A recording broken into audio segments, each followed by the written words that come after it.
जय जय जय जय शिवाजी, जय जय जय जय जय भवानी। हिंदवी स्वराज्याचे सरसंस्थापक छत्रपती शिवरायांना मानाचा मुजरा करतो। भारतीय राज्यघटनेचे शिल्पकार भारतरत्न डॉक्टर बाबासाहेब आंबेडकर यांना मानवंदना अर्पित करतो। आज आपल्या लोकप्रिय आमदार स्नेहाताई दुबे यांच्या जनसंपर्क कार्यालयाच्या उद्घाटन प्रसंगी मंचावर उपस्थित असलेले आपल्या सर्वांचे लाडके आणि लोकप्रिय पालकमंत्री श्री गणेश नाईकजी, आपल्या पक्षाचे कार्याध्यक्ष रवींद्र चव्हाणजी, खासदार हेमंत सवराजी, ज्यांनी मागच्या काळामध्ये या वसईमध्ये इतिहास घडवला होता, ते विवेक पंडितजी, आणि अर्थातच त्यांच्याच संस्कारातून तयार झालेल्या आपल्या लोकप्रिय आमदार स्नेहाताई पंडित दुबे,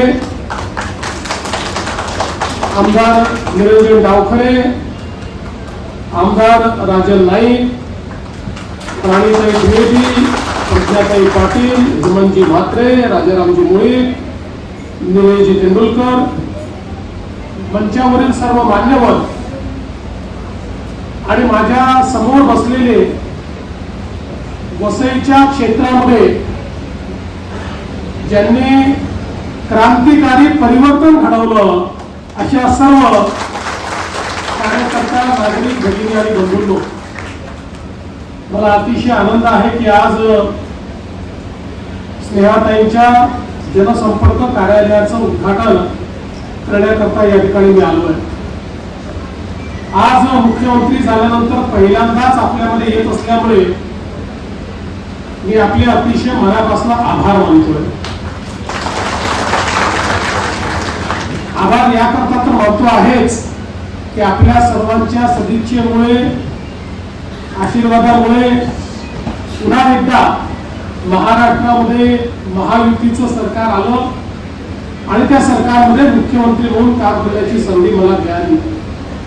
पण त्याहीपेक्षा जास्त आभार आपले मानतोय की महायुतीचं सरकार येणार याबद्दल तर आमच्या मनात खात्री होतीच, पण आम्ही नजर लावून ठेवली होती की या ठिकाणी महायुतीच्या सरकारमध्ये या पालघर जिल्ह्यातनं विशेषतः वसई, विरार, नालासोपारा हा सगळा जो भाग आहे, या भागातलं नेमकं आमच्या सरकारमध्ये आपला प्रतिनिधी येणार आहे की नाही,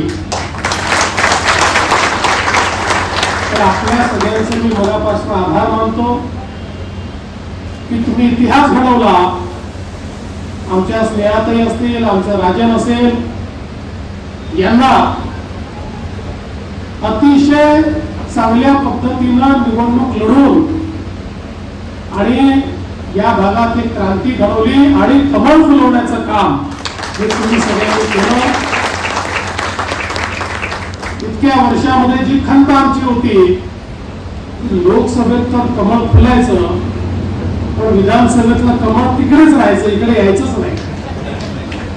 पण आता इकडेही तुम्ही दोन कमळ फुलवली आणि त्यातून निश्चितपणे पुढचा आपला मार्ग हा सुकर करण्याचं काम तुम्ही केलं। म्हणजे पालघर जिल्हा, वसई विरार महानगरपालिका हा सगळा मुंबईचा एक प्रकारे बृहद अशा प्रकारचा, एक्सटेंडेड अशा प्रकारचा भाग आहे। हा सगळा भाग गेल्या अनेक वर्षात खूप मोठ्या प्रमाणात डेन्सली पॉप्युलेटेड झाला आणि मोठ्या प्रमाणात लोक या ठिकाणी राहायला आले, लोकवस्ती वाढली। पण दुर्दैवाने ज्या प्रमाणात आणि ज्या वेगाने या भागामध्ये लोकवस्ती वाढली, त्या वेगानं नागरिक सोयी मात्र आपण वाढवू शकलेलो नाही, ही दुर्दैव आहे। आज क्षेत्र महानगरपालिकेचं असलं तरी देखील या क्षेत्रातल्या अनेक भागांमध्ये गेल्यानंतर आपण शहरात आहोत की खेड्यात आहोत असा प्रश्न आपल्याला पडावा अशा प्रकारची परिस्थिती आहे. खरं तर योग्य वेळी हे नागरिकांना मॅनेज करण्याकरता आणि नागरिकांना क्रिएट होणारी व्हॅल्यू ही कॅप्चर करण्याकरता जर प्रयत्न झाले असते तर मुंबई सारखी किंवा मुंबईच्या अनेक आसपासच्या महानगरपालिकांसारखी सुनियोजित अशा प्रकारची ही महानगरपालिका राहिली असती. पण दुर्दैवाने ही परिस्थिती आपल्याला पाहायला मिळत नाही. वसई सारखं अतिशय ऐतिहासिक अशा प्रकारचं आपलं गाव की ज्याला एक मोठा छत्रपती शिवाजी महाराजांचा मराठा साम्राज्याचा हिंदवी स्वराज्याचा इतिहास आहे. आज या ठिकाणी मोठ्या प्रमाणात आपल्याला विकास करण्याकरता काम करण्याची आवश्यकता आहे आणि म्हणूनच मी तुम्हाला आश्वस्त करण्याकरता आलोय. स्नेहाताईंसारख्या एक संघर्षशील म्हणजे स्नेहाताईंचा उल्लेख आपण निश्चितपणे त्यांनी जसं सांगितलं की जन्मापासून त्यांना संघर्ष करायला विवेक भाऊंनी शिकवलं. त्यामुळे संघर्ष कन्या असाही त्यांचा उल्लेख करता येईल अशा आमच्या स्नेहाताई आहेत आणि त्यांच्या नेतृत्वामध्ये या भागामध्ये आपल्याला एक मोठं परिवर्तन घडवायचं आहे. मी असेल, पालकमंत्री गणेश नाईक साहेब असतील, रवीजी असतील, आम्ही सगळे पूर्ण ताकदीने स्नेहाताईंच्या आणि राजनच्या पाठीशी उभे आहोत. तुम्हाला आश्वस्त करतो या 5 वर्षामध्ये तुमचा गेल्या 20 वर्षाचा बॅकलॉग भरून काढायचा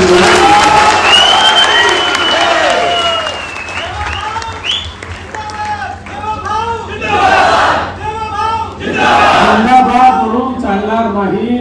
बॅकलॉग भरायचा असेल तर दुसरं परिवर्तन विधानसभेत केलं असं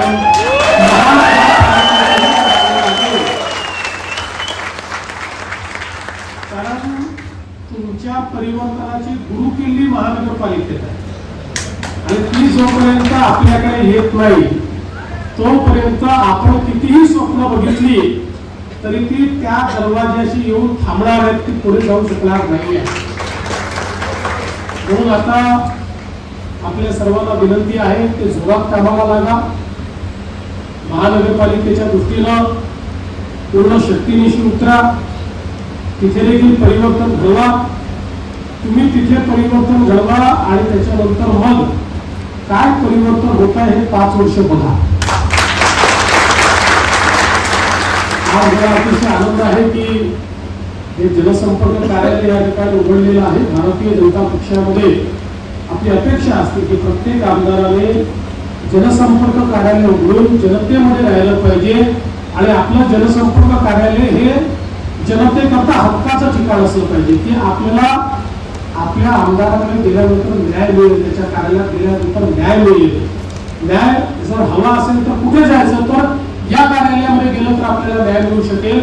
अशा प्रकारची भावना तयार झाली पाहिजे. त्यामुळे स्नेहाताई तुमच्याकडनं देखील अपेक्षा माझी हीच आहे की आपलं कार्यालय हे जनतेचं कार्यालय असलं पाहिजे आणि या कार्यालयातनं सामान्य माणसाला त्या ठिकाणी न्याय, सामान्य माणसाच्या आशा आकांक्षा अपेक्षाची पूर्तता, त्यांच्या दुःखामध्ये एक फुंकर मारण्याचं काम हे या आपल्या कार्यालयाच्या माध्यमातून व्हावं.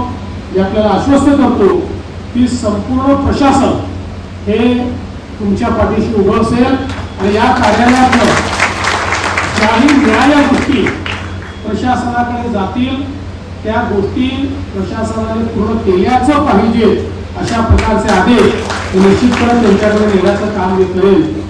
मग अशी आलो तेव्हा मला असं म्हणत होते की महानगरपालिकेतल्या कर्मचाऱ्यांचे अनेक प्रश्न आहेत, तेही प्रश्न आपण सोडू, काळजी करू नका. कर्मचाऱ्यांची सोडू, नागरिकांची सोडू आणि या भागाला एक उत्तम अशा प्रकारचा भाग म्हणून आपण विकसित करू. मी स्नेहाताईंना अतिशय मनापासून या ठिकाणी शुभेच्छा देतो आणि त्यांनी या उद्घाटनाच्या कार्यक्रमाला मला निमंत्रित केलं त्याबद्दल त्यांचे आभार मानतो. खरं म्हणजे या ठिकाणी गणेश नाईक साहेब आणि रवींद्र चव्हाण साहेबांचे भाषण होणार होतं पण मला पुढे जायचं असल्यामुळे दोघांच्या भाताला मी कात्री लावलेली आहे. त्याच्यामुळे त्यांचं मी या ठिकाणी दोघांची क्षमा मागतो आणि त्यांच्याही वतीनं मीच आपल्याला सर्वांना शुभेच्छा देत मी माझे 2 शब्द संपवतो. धन्यवाद. जय हिंद, जय महाराष्ट्र.